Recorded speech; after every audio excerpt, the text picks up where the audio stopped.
Buenas tardes. Muchas gracias a todos por la presencia. Quiero agradecer especialmente a las concejalas del Ayuntamiento de Trujillo, que es la institución que auspicia este ciclo de conferencias.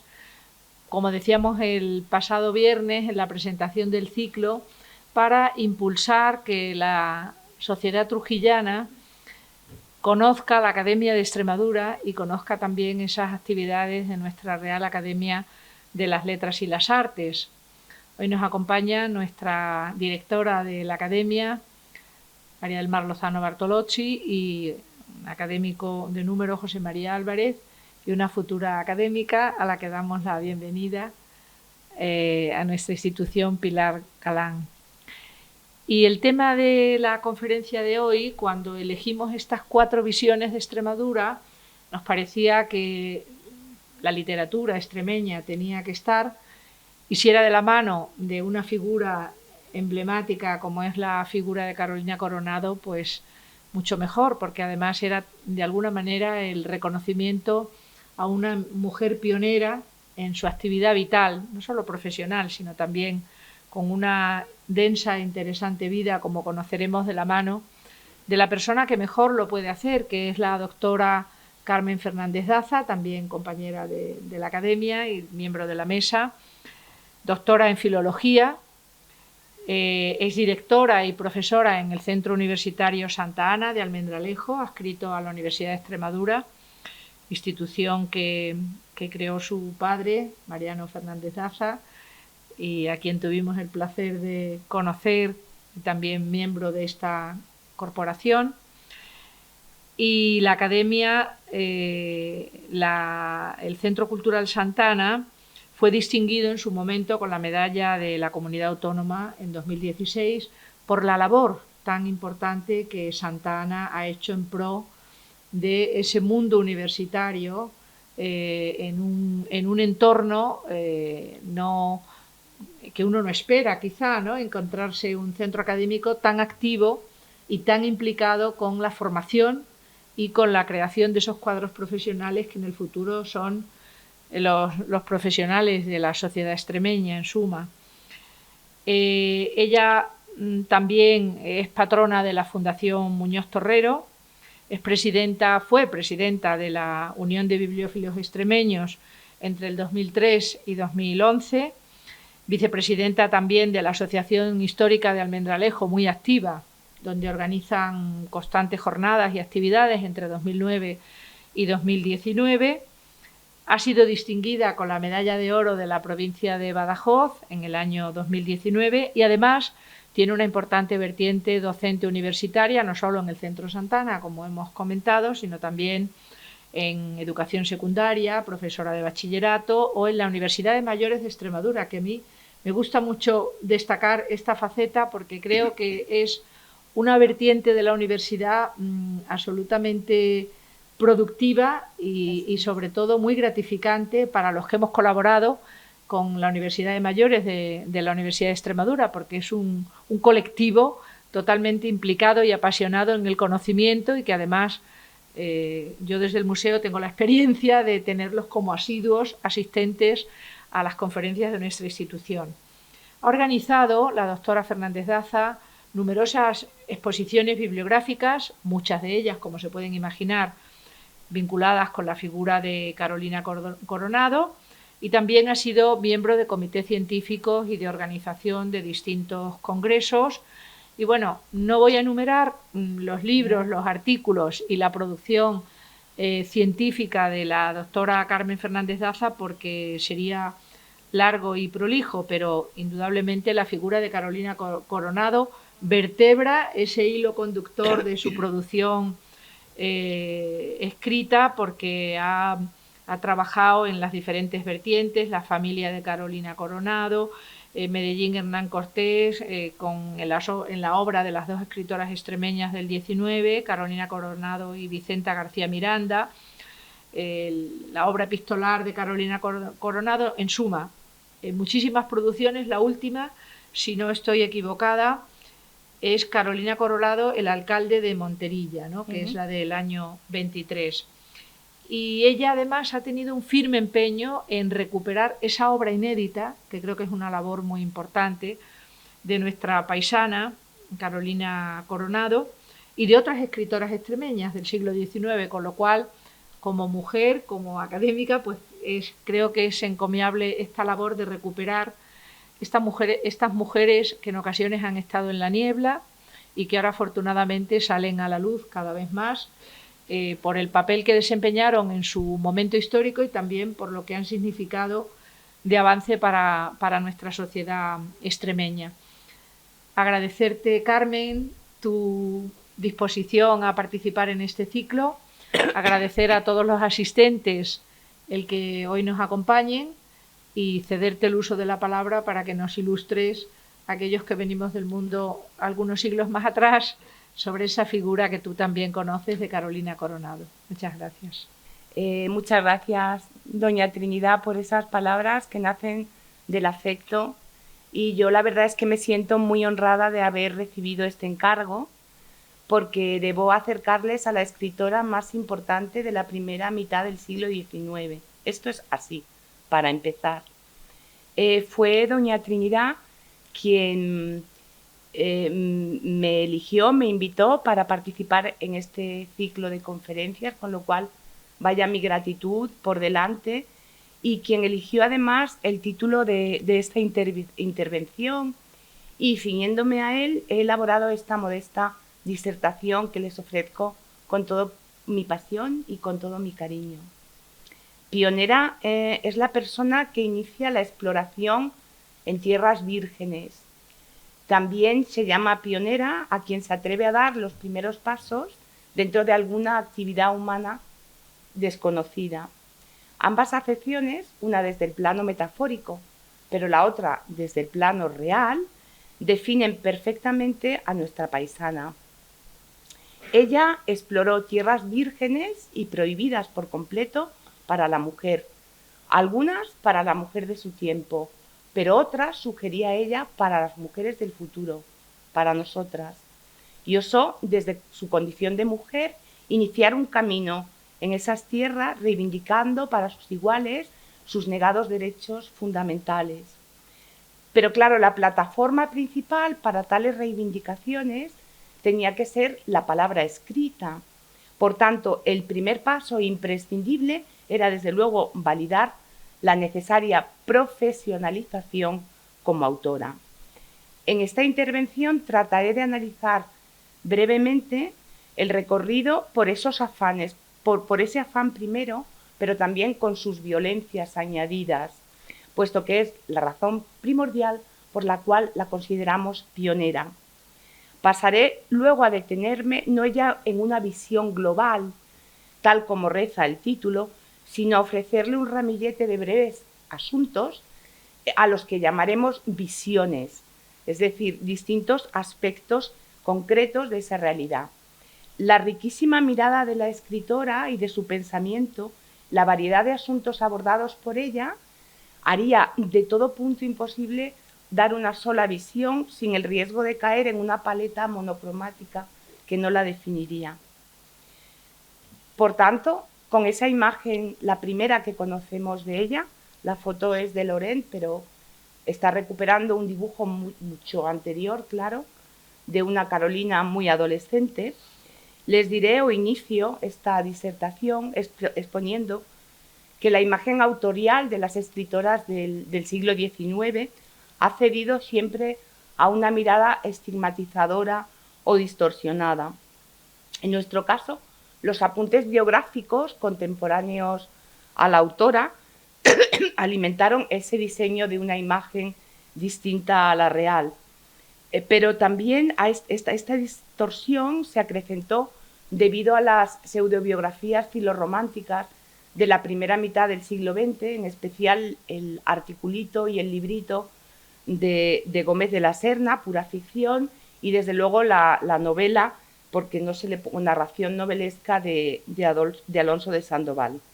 A todo ello se unió el que la propia Carolina Coronado suscribió lo que Pura Fernández muy acertadamente ha llamado pacto autobiográfico, es decir, para autoprotegerse o para conseguir fines más elevados, las autoras se desdibujaban para el público su propia biografía real, que a veces era fascinante para ajustarse a los cánones establecidos en el tiempo. La trayectoria de Carolina Coronado nos devuelve una riqueza enorme, y es una riqueza recrecida desde el principio, desde el origen, porque venció la inacción. ¿Y qué es esto de vencer la inacción? La inacción que le provocaba a ella la peor de las pasiones, que es el miedo. Pero ¿cómo no iba a tener miedo? El orden burgués fomentaba el matrimonio entre casada o monja, casada. Y en esa condición no cabían marisavirillas ni pedantuelas, que era como despectivamente se llamaba en el siglo a las mujeres que se dedicaban a escribir o a las instruidas. Abiertamente se prevenía a las escritoras del siglo XIX del rechazo masculino. Muy claramente, Nicasio Gallego, en el prólogo a las poesías de Gertrudis Avellaneda, nos lo va a decir. Serían, por tanto, las grandes excluidas del orden social. Tras de esta realidad se hallaban también los criterios científicos. Los galenos desaconsejaban la dedicación intelectual de la mujer, porque en los tratados médicos, que estaban en todas las casas de la alta burguesía o no tan alta, se decía muy claramente que leer e instruirse era el origen de todas las enfermedades nerviosas de la mujer. Siempre nos han achacado los nervios. De la ninfomanía, de la histeria, de la hipogalaxia y de la infecundidad. Si la autoridad científica decía que leer, escribir o instruirse era el origen de tantos desarreglos, como en los hogares no se iba a reprimir a las casaderas señoritas respetables de ello, o advertirle de los riesgos que iban a correr si seguían con sus afanes intelectuales. Imagínense una mujer que lo que anhelaba era ser profesional.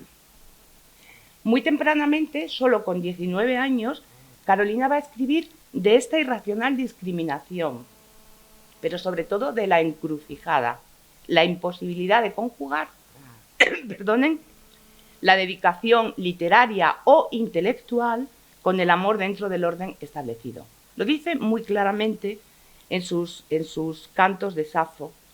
Dedicarse a la literatura significaba totalmente caer en la privación y el despecho de los hombres por no ser una compañera moralmente apta. A lo que se añadía que tal dedicación era un hostigamiento continuo a la prepotencia machista que los hombres no soportarían. Años después, cuando ella retoma la figura de Safo en un ensayo muy conocido, Los genios gemelos, Carolina expresará, y leo literalmente, que la superioridad intelectual de las mujeres será siempre una barrera que las separe del querer de los hombres. De hecho, cuando Carolina ya de manera profesional inicia su carrera como novelista en 1849, vuelve a sorprendernos por un gesto absolutamente innovador.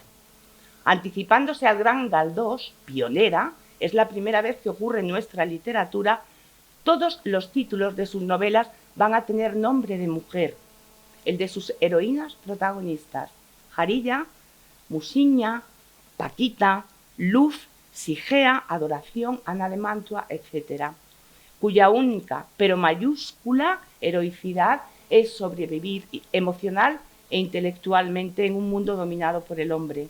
Pintoras, escritoras, latinistas o mujeres muy adánicas como las ha descrito mi compañera Isabel Román.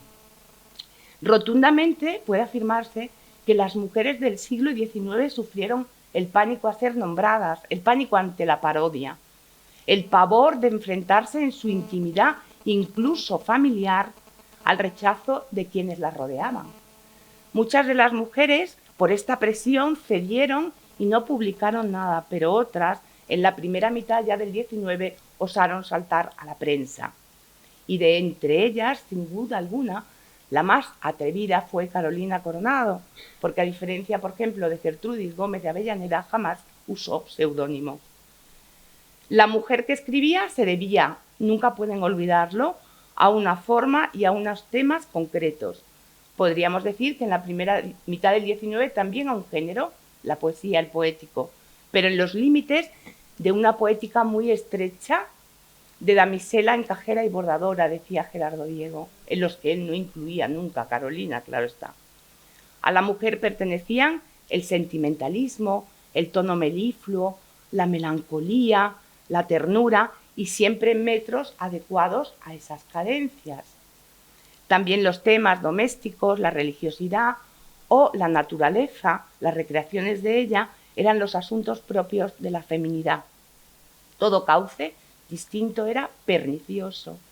Era creencia sentada que había un genio masculino y un genio femenino.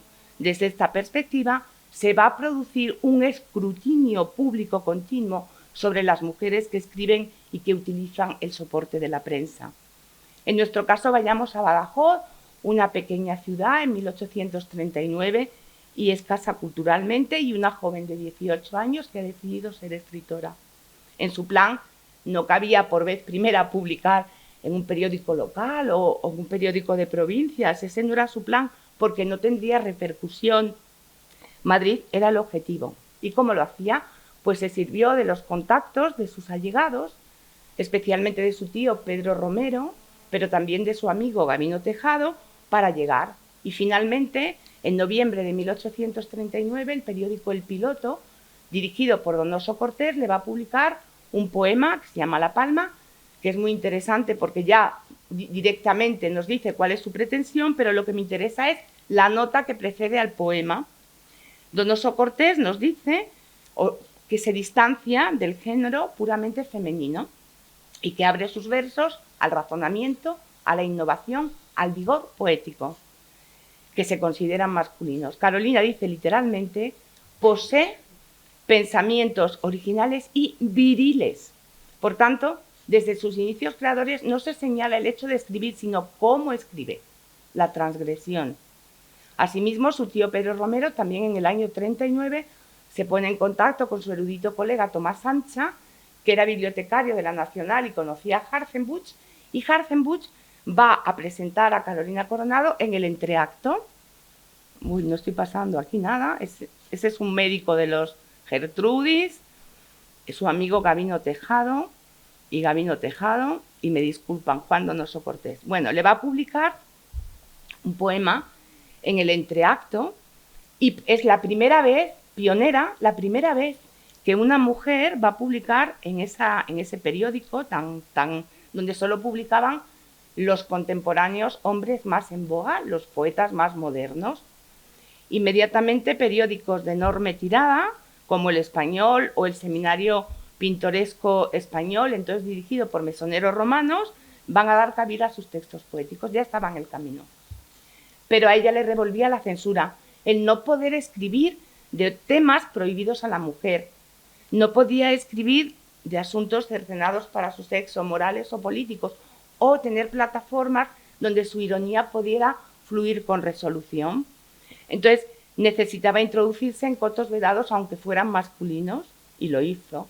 En septiembre de 1843, la extremeña va a iniciar su relación de amor-odio con la revista satírica La Risa, dirigida por Wenceslao Aiguals de Izco, tan exaltado progresista como exaltado misógino, y los contenidos de esta revista, tan procaz y tan soez y subversiva, no eran desde luego el foro más adecuado para las señoritas poetisas de aquel tiempo. Pero a pesar del pavor, a Carolina lo que le movía era el ansia de libertad y la decisión de ser escritora completa, profesional. Ello hizo que fuera la única mujer pionera, colaboradora de La Risa. Miren, es una osadía de unas dimensiones que hoy nunca podemos calibrar. No publicó ninguna otra mujer en todo el periodo que duró la revista. A partir de ese momento, de octubre, sus poemas inician el camino en esta revista satírica, entre ellos la conocida La poetisa en un pueblo. Bajo el envoltorio teatral y jocoso, lo que hay es el embés amargo de una mujer que nos sitúa en el hostigamiento y el acoso que tiene que sufrir por ser escritora. La Risa le va a contestar y le va a prevenir, uy, tú, poetisa de pueblo, ten cuidado, que es mucho peor la ciudad, hay muchos más peligros y a ti te están acechando ya desde estas páginas, cuidadito. Y más si te atreves a publicar tu libro de poesías. Y lo publicó. Antes de diciembre del 43, entrega a sus lectores su primer libro, sufragado por su tío Pedro Romero, y también su tío va a pagar la extensísima promoción del libro. Los periódicos de Madrid anuncian su salida y sobre todo remarcaban que contaba con un prólogo de Hartzenbusch. Esto de tener prólogo o no, no es cuestión baladí. Es importante detenerse en ellos. Las autoras van a buscar el mecenazgo intelectual masculino. Es una búsqueda harto complicada en el momento. Las más afortunadas como ellas se presentaban amparadas en sus inicios por colegas varones, pero ellos, para no dañar su reputación, las introducían con paternalismo. Por ejemplo, Hartzenbusch, el bueno de Hartzenbusch, porque es un personaje que a mí me fascina, también lo hizo. Lo hizo con Carolina. Nos presenta una poetisa amateur, rural, doméstica. Sentimos cómo la infantiliza en el prólogo. Pero claro, en este clima se ve obligado a justificar algo bien gordo, que son dos poemas muy conflictivos, El marido verdugo y Los cantos de Safo. Y tiene que justificarlo para protegerse él, porque dice literalmente, ya no es poetisa, es exclusivamente poeta. Y entonces, dice Hartzenbusch, se duda un momento de todo. Los textos están fuera del tono y forma debidos. Es la voz que en el tiempo se sexualiza. Tiene un tono viril, es la voz viril. En sus cartas, Hartzenbusch le va a sugerir que busque otros temas. Le censura dedicatorias y cuadernos poéticos. Y no es baladí que Hartzenbusch en 1844, a su domicilio en Badajoz, le enviase a Carolina el recorte de un artículo de un francés llamado Deville, que había publicado en la Revista de Madrid, avisándola. Citaba a Carolina Coronado y le decía, oye, ten cuidado, ten mucho cuidado de no sobrepasar los límites, de no caer en las tentaciones de regeneración y emancipación, porque le decía, y cito literalmente, las mujeres de corazón varonil son una especie de monstruosidad repugnante para todo el mundo. Pero Carolina continuó avivando osada fuegos prohibidos, desde luego el de la risa. En enero de 1844 publicó una composición titulada Pedantería. Un periódico de Murcia, Marañón, va a ponerla de vuelta y media, pero el propio medio escrito donde colabora la risa va más lejos. Utilizan un poema en el que se va a pasar revista a ciertos literatos que se llamaban románticos llorones, y junto a la estrofa se añadían dibujos satíricos de cada uno de los autores. Y por supuesto estaba Carolina, pero en clara alusión a los equívocos de género que provoca, porque nos aparece con levita y mandil. La tienen arriba si la pueden ver. A partir del 17 de marzo, la revista anuncia repetidamente a los suscriptores que aquellos que anticipen el pago van a recibir en un suelto un retrato de la poetisa Carolina Coronado. Fue un reclamo que funcionó genial. Todo el mundo empezó a pagar anticipadamente y sí, claro que se publicó. Pero ¿qué hizo a igual de Izco? Pues la masculiniza, ese es el anuncio, y la hace un travesti y reparte el regalo a sus clientes. Fue, según dijo Carolina, un hecho sublevante, y escribió, cito, las escritoras son como las santas, que para llegar a la gloria deben pasar por el martirio. Con rabia y con enorme dolor comprendía que los editores le abrían las puertas con el fin de atacarla luego desde las mismas páginas en las que ella colaboraba, pero no cejó. En el escrutinio público, el debate sobre la identidad de Carolina Coronado y el riesgo de la discordancia psicológica e intelectual a la que Deville apuntaba daba un salto más. La caricatura satírica de la risa significaba el desconcierto sexual. Carolina era un prototipo hermafrodita, un bate-hembra marimacho en expresión de Nicolás Ramírez de Losada. La desautorización salta a la carne.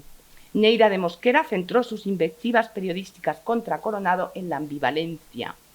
se detenía en los desajustes y contradicciones, que se daban en todos los órdenes de la vida. Decía que Carolina, cito literalmente, vivía en una lucha sin tregua y que en esa lucha era menos mujer, pero más hombre, excepción de la edad y equívoca del sexo. La llamó epigramática, politicómana, doña Calepino, y la presentó como una actriz vestida de varón. Tales ataques se van a seguir sucediendo, también desde las páginas de los periódicos que se decían supuestamente femeninos, pero escritos por los hombres, como El Defensor del Bello Sexo. Ella sabía que los redactores buscaban sus colaboraciones para luego atacarla. Fue, de hecho, la única voz disonante de este semanario. La llamaron desde él revolucionaria e insumisa, desde luego que lo fue. La consideraron cabecilla intelectual de todas las explosiones femeninas reivindicativas, y razón no les faltaba. Luego la tacharon de sarcástica y amarga, decían, porque era plenamente consciente del imposible acceso de la mujer a los espacios del poder. Camino de Francia, recorriendo el País Vasco 6 años después, Carolina escribirá con ironía sobre la hipocresía de los hombres, sobre la razón por la cual se negaba a las mujeres el acceso, perdón, es que tengo un poco de catarro, a los espacios profesionales. Escúcheseme un poco larga la cita, pero lo que ella dijo divisando un paisaje en Mondragón. Deteniendo los ojos en esta hermosa vegetación y reflexionando en lo desgraciados que somos en los pueblos, no hay criatura, por perversa que fuese, que no se tornara humana, siquiera en este día. Yo creo que los hombres deben ser aquí mejores que en otras partes, porque aquí deben ser más dichosos. Pero, ¿y las mujeres? ¿Serán también más dichosas? Al fijar mi vista en el fondo de esta montaña, he divisado en las praderas mujeres trabajando el suelo. Me han dicho que los hombres están holgando en las casas. ¡Bravo! Veo que estas gentes han declarado ya a la mujer apta para seguir toda carrera igual a la del hombre, incluso en la de las armas. Una mujer en las provincias vascongadas puede ser médico, literato, abogado, diplomático y guerrero, por la misma razón que es cavador, arador, leñador, segador y carretero. La razón que ha dado el sexo fuerte para no permitir al sexo débil el que se entrega al estudio y las fatigas de los cargos públicos es el justo temor de que desatienda sus deberes y se asimile hasta el punto de confundir la condición de la mujer con la condición del hombre. Pero, una vez condenada al trabajo de los hombres en el orden físico, quedan libres para ocuparse de sus mismos trabajos en el orden moral. Si el hombre se encarga de arrullar al hijo y aderezar los alimentos en tanto que la mujer cava la tierra, lo mismo puede encargarse de ello en tanto que la mujer defiende un pleito. Si la mujer tiene fuerzas para manejar un arado, las tendrá para blandir una espada. Sí, sería ridículo ver a una mujer mandando una compañía, no lo es menos dirigiendo una yunta. Es posible que el egoísmo de los hombres llegue hasta tal punto que transijan en el orden físico con estas impropiedades del trabajo solo porque esto conviene a su comodidad. Tantas caricaturas que se han hecho para la mujer que toma la pluma. ¿Por qué no se han hecho para la mujer que toma una azada? Ay, yo te lo diré, Emilio, porque este trabajo no alcanza premio, no alcanza laureles.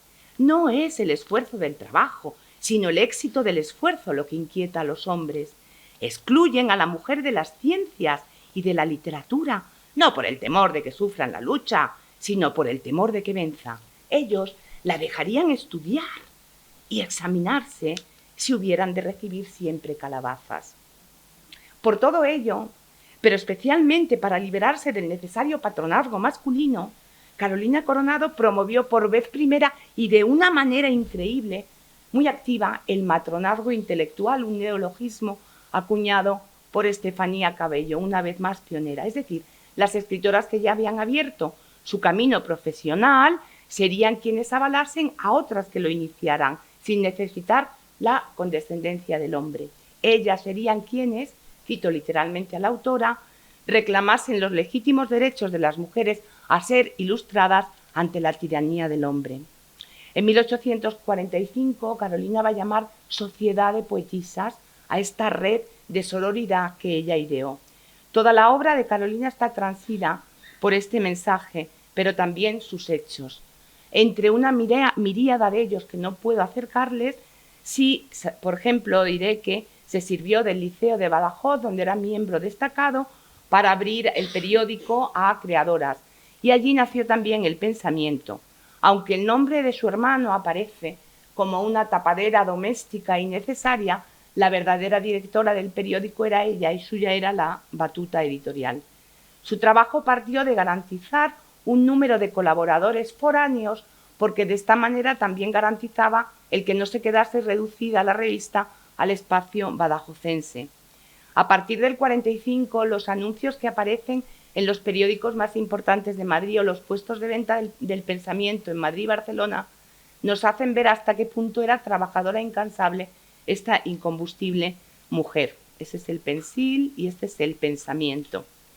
Bien, ella, excepto en 2 ocasiones, publicó en todos los números del periódico y abrió sus puertas a amigas y poetas y colaboradoras como Robustiana Armiño, Ángela Grassi, Tomasa González, Vicenta García Miranda o María Cabezudo Chalons. Pero lo más increíble fue que tenía que buscar a una mujer ensayista, porque así abordaría asuntos morales, políticos, y ampliaría el horizonte de la creación femenina, la educación, etc. Entonces contrató a una mujer, Joaquina Ruiz de Mendoza, para que escribiese ensayos que fueron una novedad en el panorama nacional y que recogieron periódicos de la prensa.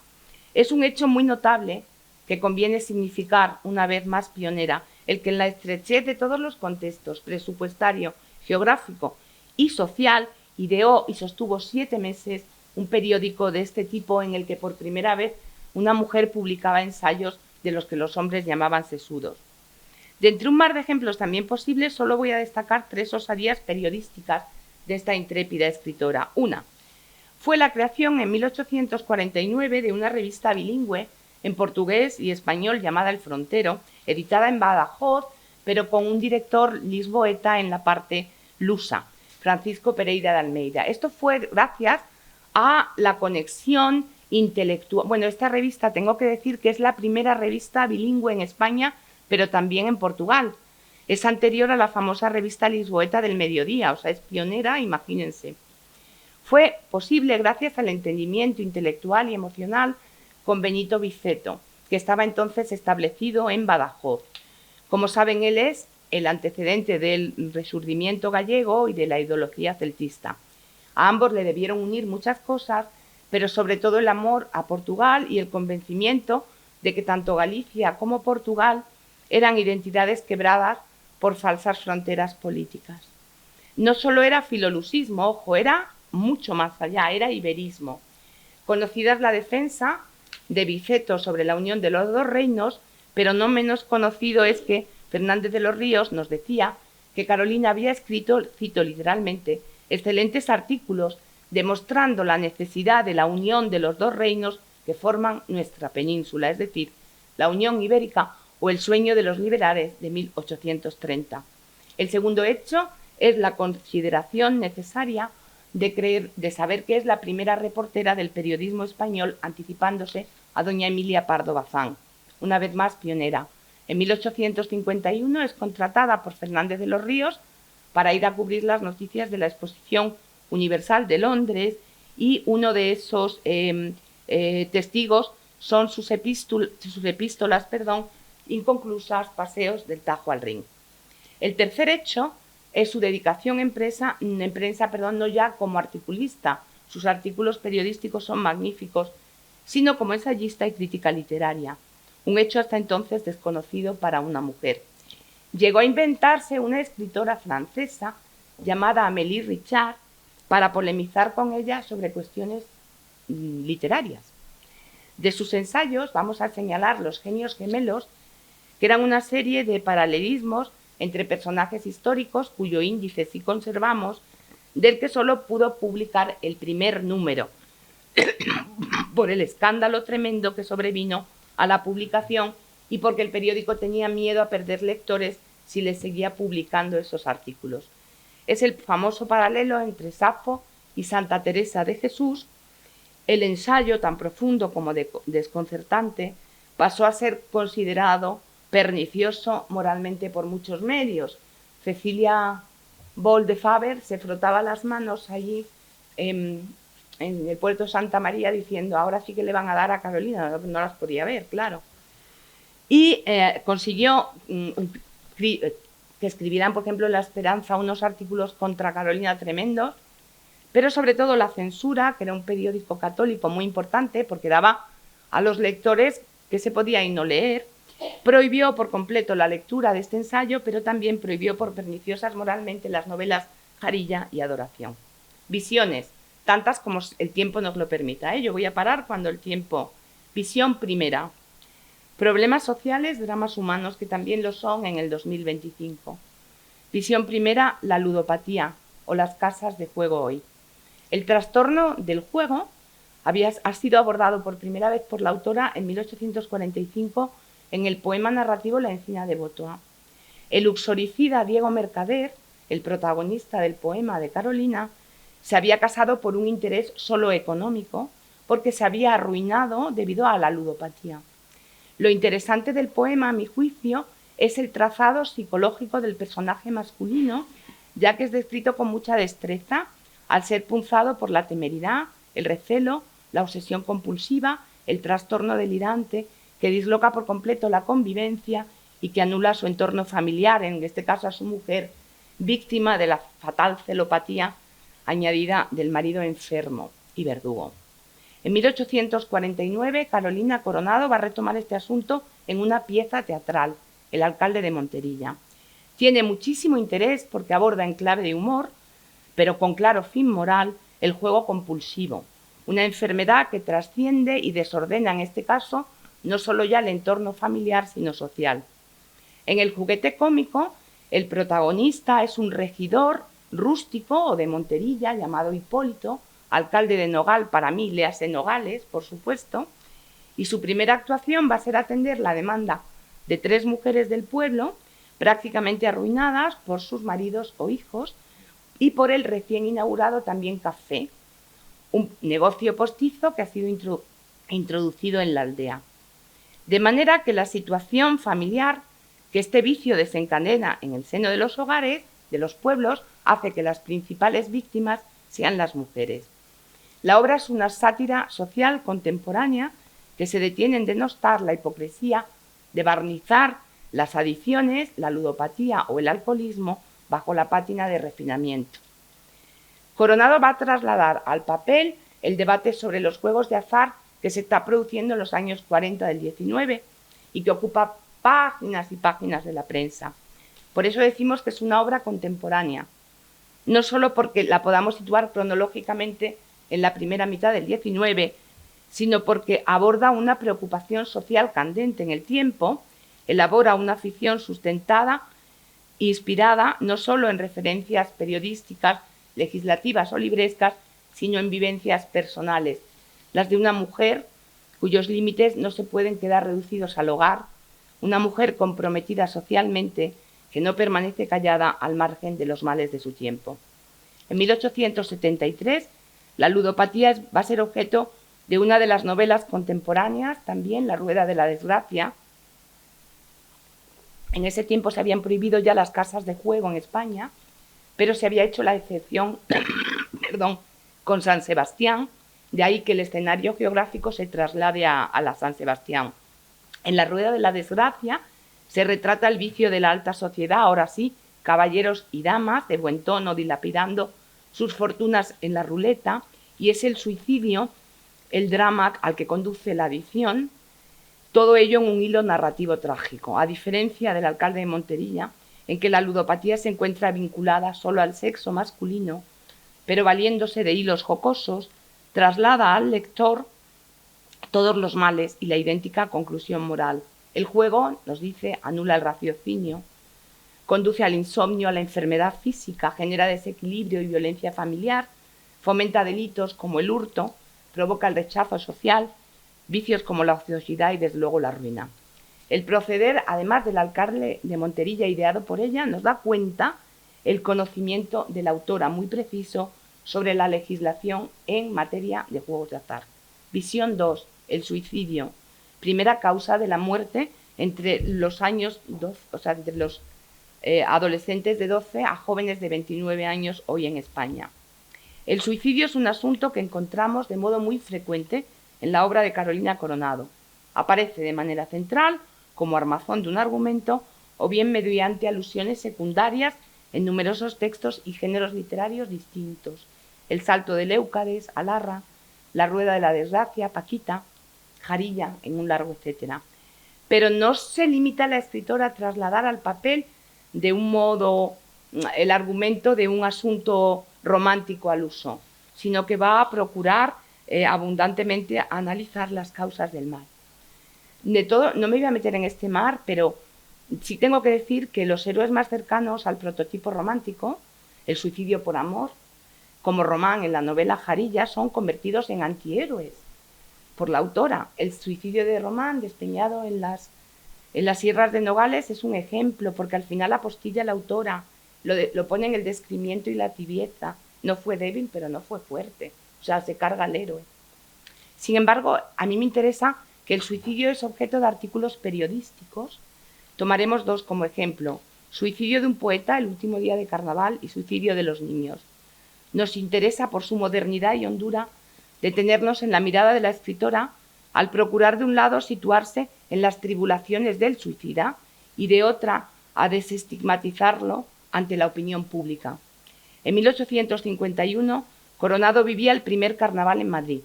La noche del martes, al amanecer, muchísimos hombres y mujeres disfrazados, enmascarados, aguardaban trasnochados ir al canal del Manzanares, tan magníficamente antes dibujado por Goya, por cierto, y asistir allí a la representación del entierro de la sardina.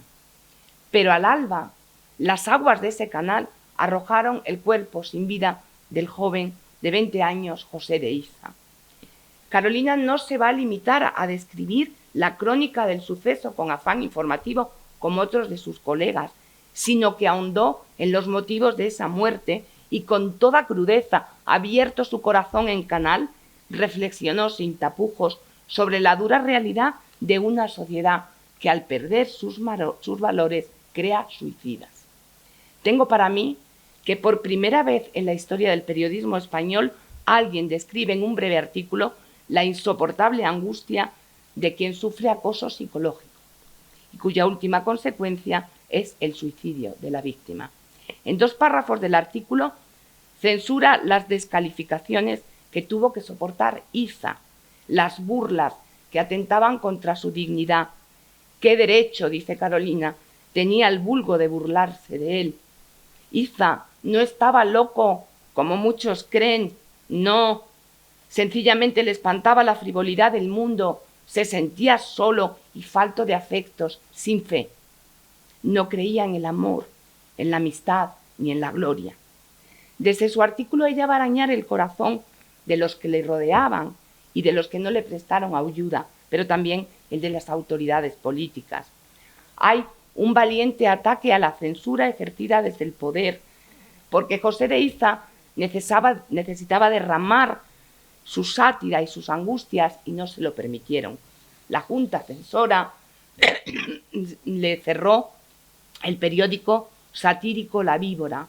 No será la primera vez que esta extremeña arremeta contra la censura y apoya abiertamente a amigos como Ruiz de Aguilera, que estaba condenado por delitos de prensa.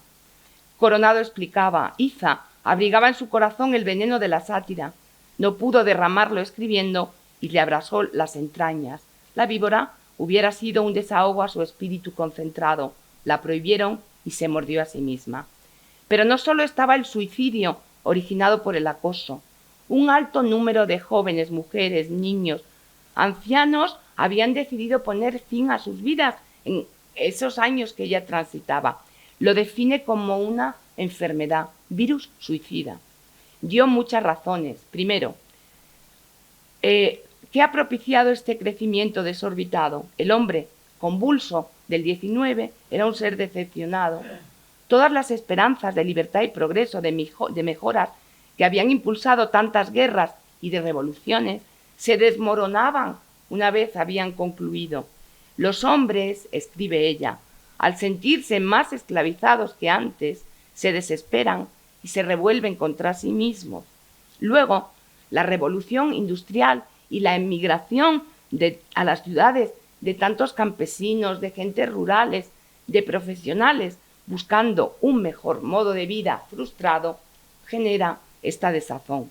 Sueños rotos con sevicia. Habían abandonado todo convencidos de que en las ciudades iban a vivir mejor y dice, entonces se resolvieron de nuevo para buscar no ya la libertad, no ya otro cielo, sino el descanso. Se suicidaban con los revólveres que fabricaban, con las cuerdas que retorcían, con los fósforos que amasaban y con la doctrina que discurrían. Muy doloroso es el artículo El suicidio de los niños, publicado en 1896, después de inactividad literaria absoluta, establecida en Lisboa con 72 años, rompe el silencio. Porque la muerte autoprovocada ahora la sacude, ahora se suicidan los niños. La causa ya no es la desesperanza, sino la imitación y el desamparo. Va a acusar a España, a Europa, a políticos y dirigentes de no atajar el peor de los males que han producido, y dice ella, el desquiciamiento de las almas. Acusará a la sociedad de su silencio global y, peor aún, del acomodo hecho costumbre ante las noticias de los suicidios infantiles. Y dice, porque cuando en un país hay crónica de suicidios, es que la civilización agoniza. Pues ¿no veis que cada muerte suicida es una acusación viva a vuestra organización?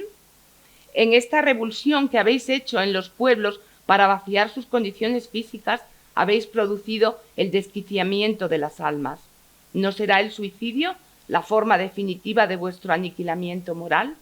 Y, sí, ¿qué hacéis cuando descubrís el espantoso mal que os ha invadido? ¿Silencio? En Europa culta, si se anuncia un alza o baja en el precio del algodón, o una alteración en la tarifa de los alcoholes, o una modificación en el cambio de papel, o se trata del reparto de un pedazo de tierra que se toma a los indios, o del límite de una frontera, o la mentalidad de una zona, las potencias se agitan, las escuadras se mueven, el telégrafo vibra, la prensa brama, los tribunos se hinchan, las muchedumbres siembran, los barcos estallan, los soberanos palidecen, porque esto afecta al orgullo, a la vanidad, a las conveniencias, a las comunidades materiales. ¿Y el suicidio? Bien, y para terminar, porque no me va a dar tiempo de más, había preparado algo sobre la ecología. El pensamiento ecológico de la autora es lo que más impacta hoy. Todo lo que contamina ríos, mares, canales limpios que se meten en tuberías, los automóviles en 1903 que contaminan el aire. Pero para terminar, que hable ella sola, visión tercera, la negación civil, la violencia machista, la cosificación de la mujer. Vamos a escucharla.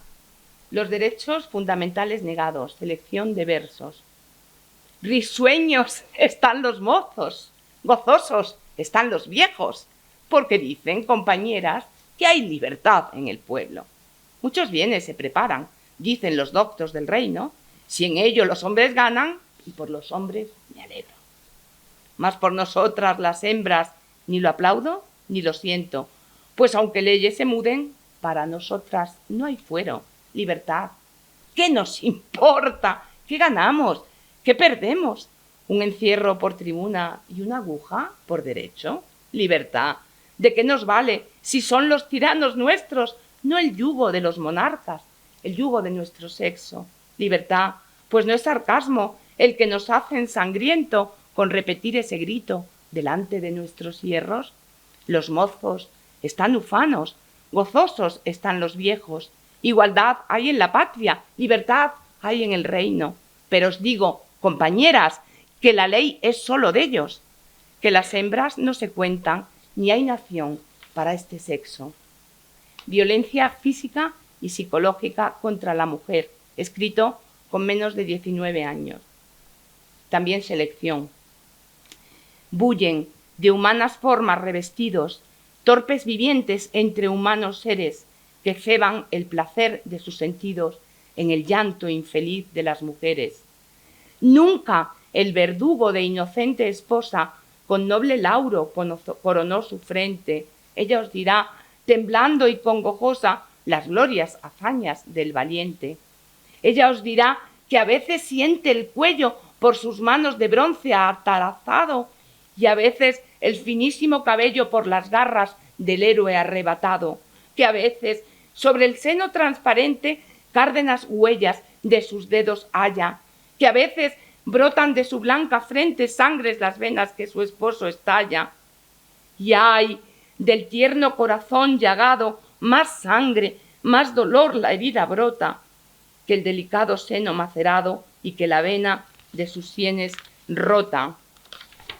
Así, hermosura y juventud al lado pierde de su verdugo, así envejece, así el lirio suave y delicado junto al áspero cardo arraiga y crece, y así, en humanas formas escondidos, cual bajo el agua del arroyo el cieno, torpes vivientes al amor uncidos, la madre sociedad nutre en su seno la cosificación de la mujer. Error, mísero error, Lidia. Si dicen los hombres que son justos, nos mintieron. No hay leyes que sus yugos autoricen. ¿Es justa esclavitud la que nos dieron? ¿Justo el olvido ingrato en que nos tienen? ¿Cuánto nuestros espíritus sufrieron? Mal sus hechos tiránicos se avienen con las altas virtudes que atrevidos en tribunas y púlpitos sostienen. Pregonan libertad y sometidos nuestros pobres espíritus por ellos no son dueños de alzar ni los gemidos. Pregonan igualdad y esos tan bellos amores que les da nuestra pureza nos pagan con sus pálidos destellos. Pregonan caridad y esta tristeza en que ven nuestras almas abismadas no mueve su piedad ni su terneza. Ay, Lidia, en la niñez siempre olvidadas, en la juventud por la beldad queridas, somos en la vejez muy desgraciadas. Paréceme que miran nuestras vidas como a plantas de inútiles follajes que valen solo cuando están floridas. No han menester jardín, crezcan salvajes, rindan como tributo su hermosura. ¿Qué más osan decir? ¡Cuántos ultrajes! ¡Cuántos ultrajes, Lidia, a la criatura que tiene un alma pura enamorada y un corazón tan lleno de ternura! ¿Verdad que el alma noble está enojada de que tantas bondades como encierra, porque nazca mujer, sea desdeñada? ¿Verdad que estamos, Lidia, aquí en la tierra, murmurando las hembras sordamente contra la injusta ley que nos destierra? ¿No bulle la ambición en nuestra mente de gobernar los pueblos revoltosos, que es tan grande saber para otra gente? Ni sentimos arranques belicosos de disputar el lauro a los varones en sus hechos de guerra victoriosos. Lejos de la tribuna y los cañones y de la adusta ciencia nuestras vidas, gloria podemos ser de las naciones, pero no en la ignorancia, no oprimidas, no por hermosas siempre contempladas, ni por buenas, siempre queridas. Oh, madres de otra edad afortunadas, cuán dichosos haréis a vuestros hijos si en escuela mejor sois enseñadas. No sufrirán por males tan prolijos como aquellos ya que desde la cuna tienen en el error los ojos fijos. Mas, Lidia, cuando el mundo, por fortuna, tras de su largo llanto y dura guerra, esa feliz prosperidad reúna, ya estaremos tú y yo bajo la tierra. Inteligente, enérgica, activa y voluntariosa, apasionada, con ansias de independencia, con dotes para la manipulación, ha sido retratada durante más de un siglo como una damisela delicada, enfermiza, dulce, ángel del hogar, poetisa, campesina, cisne rural. Una escritora completa, teatro, periodismo, ensayo, novela, poesía, epístola, crítica literaria, dibujada simplemente como una poetisa romanticona. Conocida ya en 1844 en distintos países de América Hispana, influyó tempranísimamente en otras escritoras como en la mexicana Letece Pía. En sus versos, en su prosa, hallamos con frecuencia alusiones a escritoras y mujeres creadoras, pintoras también, del futuro. convencida de que ellas recogerían los frutos de la libertad por la que peleaba. Espero haberles transmitido y contextualizado el arrojo de esta mujer, muy por encima por el de Gertrudis, porque en lo de Gertrudis hay un machismo. Como escribía Colombín, Carolina estaba henchida de una pasión fervorosa por la vida. Carmen de Burgos, recordando a su admirada colega extremeña, escribió desde Lisboa en 1917. Carolina Coronado, la gran poetisa romántica, vino a encerrarse en Portugal y vivió aquí como una especie de embajadora de España, que tenía prestigio antiguo y valetudinario, semejante al de la emperatriz Eugenia. Ninguna mujer tan interesante en la literatura española como Carolina Coronado. Ella legitimó la inclinación literaria de la mujer hasta el límite que hoy tiene. Fue intrépida y decidida y se apasionó del arte con una pasión literaria y fervorosa. Muchísimas gracias.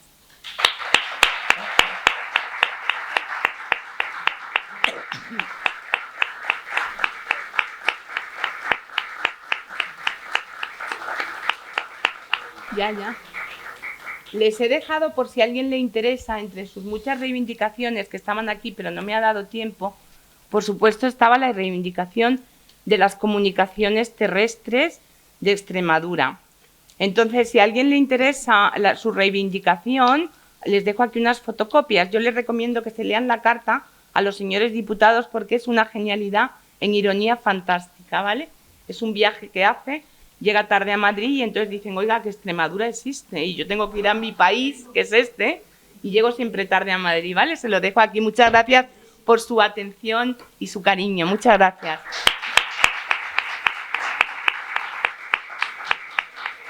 Bueno. Muchísimas gracias, Carmen, porque la misma pasión has puesto tú en transmitirnos ese espíritu de Carolina como pionera, efectivamente, en tantos frentes y como persona que abrió numerosos caminos, a pesar de que es cierto que la imagen que se ha transmitido reiteradamente ha sido en ocasiones esa imagen un poco edulcorada de la poeta romántica, ¿no?, que todos hemos estudiado en el bachillerato y posteriormente. No sé si hay alguna cuestión a la conferenciante. Es un tema tan apasionante que... Ya está. Muchísimas gracias por su atención. Pues despedimos con otro fuerte aplauso. No hace a ella, Carolina, a mí no.